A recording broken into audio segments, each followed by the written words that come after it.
Welcome back.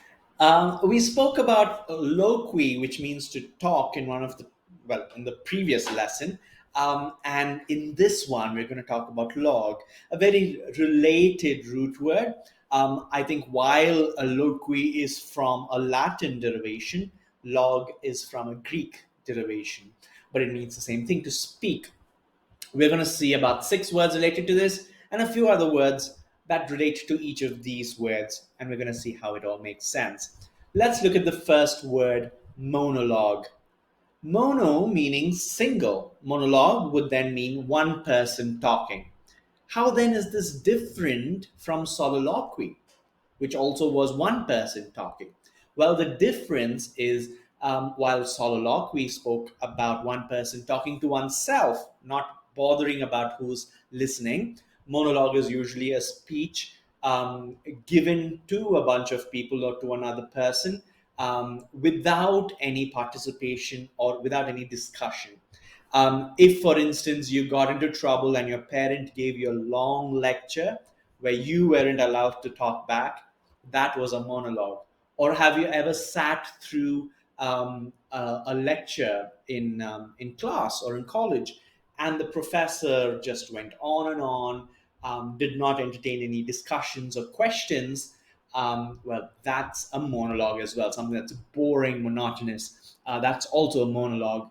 A monologue can also be something that's done in movies or in plays, where the actor gives sort of their thought or their final closing speech, one of those powerful speeches that only involves the main actor or whoever is participating to give out that speech, and no one else sort of interferes or intervenes. That's a monologue as well. You might have also seen monologues in courtroom scenes where the final closing happens and the lawyers give their final closing speech, which is not to be interrupted or objected. It's a speech given by one person to a bunch of other people. Monologue, one person talking to either another person or a bunch of other people. No discussions entertained, right? So the definition says a long utterance by one person, or usually dramatic speech by a single actor. So there are two definitions, and we've covered both of them. So in this example, we see it talks about an actor and how they deliver a powerful monologue in the final scene of the play, leaving the audience captivated and moved by his emotional performance. Right? Monologue, a long speech or just a speech given where no one can sort of interject or there's no discussion available. Let's look at the next one. Dialogue.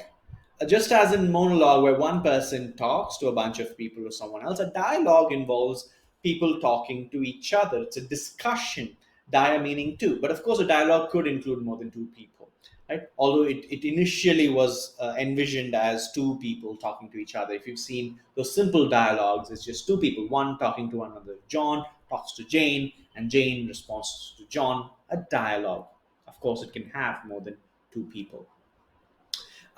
This can also be used in context of, let's say, political dialogue, right? So there are these UN summits that happen, and countries participate in dialogue, meaning open discussion with each other in such international meetings or conventions. Looking at the example, I always appreciate the opportunity to engage in a thoughtful dialogue with people who have different perspectives than my own. So, in this case, dialogue is used as a synonym for discussion, two-way discussion, right? An open two-way discussion is a dialogue.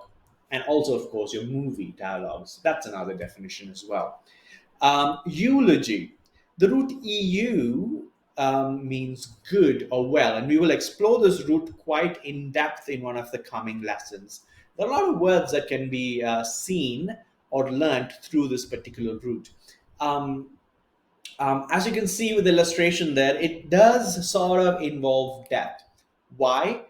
Why should good or well speech, a speech or a well speech, be related with death?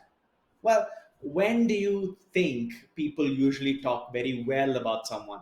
Right? They openly give speeches praising someone, usually during their deaths, right? And it's quite sad and ironic, but a eulogy is a speech praising someone, a speech talking well about someone, a eulogy. Also called elegy, right? It means the same thing. Elegy, E-L-E-G-Y, means the same thing.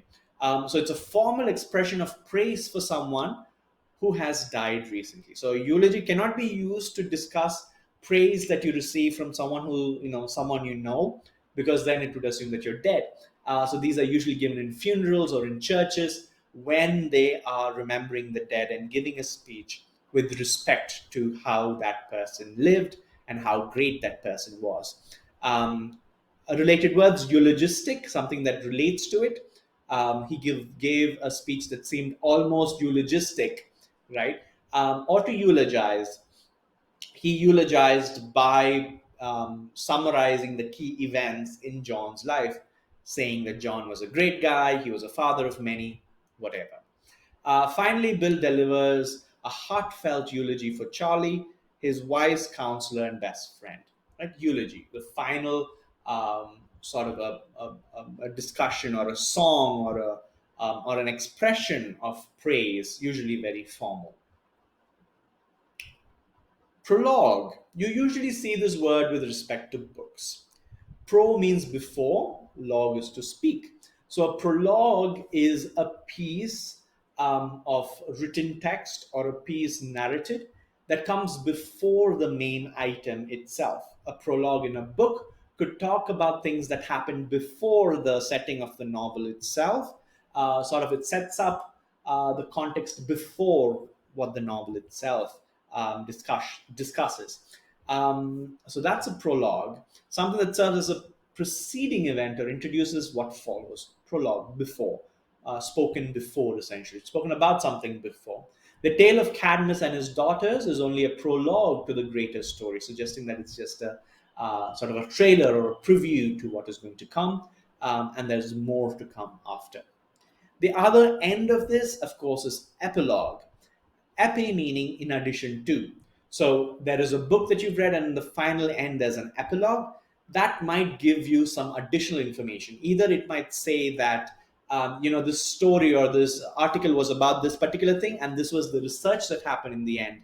Or the author wrote about this historical event, and then later the epilogue can be attached later after the book was published, much later, and say, you know what, the findings actually showed that what the author thought was wrong, whatever it is, an epilogue, an attachment of sorts after the piece, a short section attached to the end of a literary work.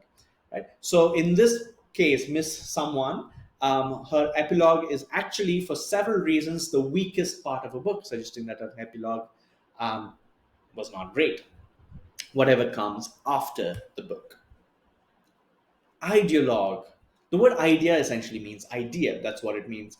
It's not really a root, it's sort of a portmanteau where two parts have been joined together here. Idea, the word, and log, the root. Ideologue. Who is an ideologue, or what is an ideologue? Well, someone who theorizes in science or art. What that means is that they talk about their ideas. They don't have any practical discussion. They talk theories and ideas. Many philosophers were ideologues. They spoke about things that were in the air, metaphorically.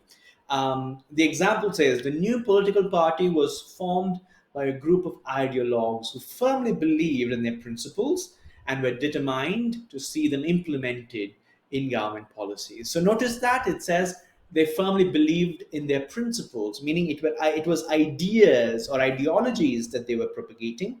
Therefore, they're ideologues. Nothing is proven yet.